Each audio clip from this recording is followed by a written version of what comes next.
আসসালামু আলাইকুম রহমতুল্লাহ। আজকে সারাদিন অ্যাপস্টিন ফাইলটা নিয়ে একটু ঘাটাঘাটি করলাম, বোঝার চেষ্টা করলাম বা কিছু জানার চেষ্টা করলাম। আসলে আমার মনে হচ্ছে যে এটা যদি আমি না বুঝতাম বা না জানতাম তাহলেই মনে হয় ভালো ছিল। মানুষ কতটা হায়না, মানুষ কতটা পশুত্ব, মানুষের মধ্যে কতটা কতটা পশুত্ববোধ বিরাজ করতে পারে যে একটা মানুষ আরেকটা মানুষকে এইভাবে নির্দয়ভাবে হত্যা করতে পারে। আমরা যারা মুসলমান আছি, আমরা একটা কাহিনী সবসময় জানা আছে যে আইএমএ জাহিলিয়াতের একটা যুগ ছিল আমাদের।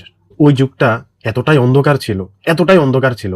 মানুষ মানুষকে খুন করতেছে, মানুষ মানুষকে হত্যা করতেছে, মানুষ মানুষকে অত্যাচার করতেছে, বিচার করতেছে, মহিলাদেরকে এদেরকে ধরে ধরে জবাই করতেছে। আমার মনে হচ্ছে যে ইয়েমে জাহিলিয়াতের যে যুগটা ছিল এটা বর্তমান এই যুগের কাছে কিছুই না। ইয়েমে জাহিলিয়াতের ওই যুগের ওই সময়ের মানুষগুলো যদি এখন যদি বেঁচে থাকতো তাহলে তারা বলতো যে আমাদের ওই যুগটা কিছুই ছিল না, মানে কিছুই না। এটা এতটা নিকৃষ্টতম যুগ চলতেছে, এটা যে আসলে শেষ জমানার যুগ চলতেছে এটা একদম 100% সত্য হিসেবে গণ্য করা যাবে আমার কাছে মনে হচ্ছে। ওইখানেও ছোট বাচ্চাদেরকে ধরে ধরে জবাই করতো, শিশু কন্যাদেরকে ধরে জবাই করতো। তো এইবার এই যুগে, এই এত বড় একটা ডিজিটালাইজড যুগ, আমরা যাকে ডিজিটালাইজড যুগ বলি, এই যুগে এসে মানুষ তারা এই যে হায়নারা, জানোয়াররা বাচ্চাদেরকে রেপ করে, তাদেরকে হত্যা করে, তাদের আমার মুখ দিয়ে এইসব কথা বেরোচ্ছে না ভাই। এই বাচ্চাদের মাংসকে কাবাব বানিয়ে খেত, বাচ্চাদের নাড়ি ভুড়ি বের করে তারা বারবিকিউ করে খেত।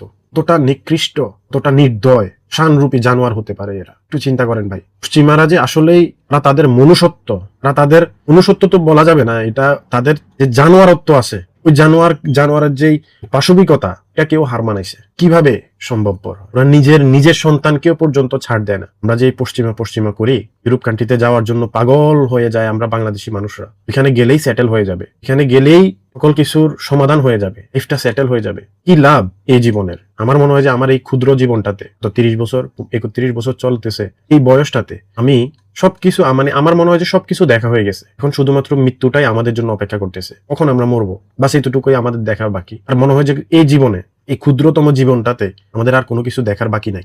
আল্লাহ আমাদেরকে এই জানোয়ার কাছ থেকে হেফাজত করুক, আমাদের এই দেশটাকে এই জানোয়ার রূপী হায়নাদের থেকে, পশ্চিমার যেই লোভ লালসা থেকে আমাদেরকে হেফাজত করুক। এটা ছাড়া আমার কাছে আর বলার কিছু নাই ভাই।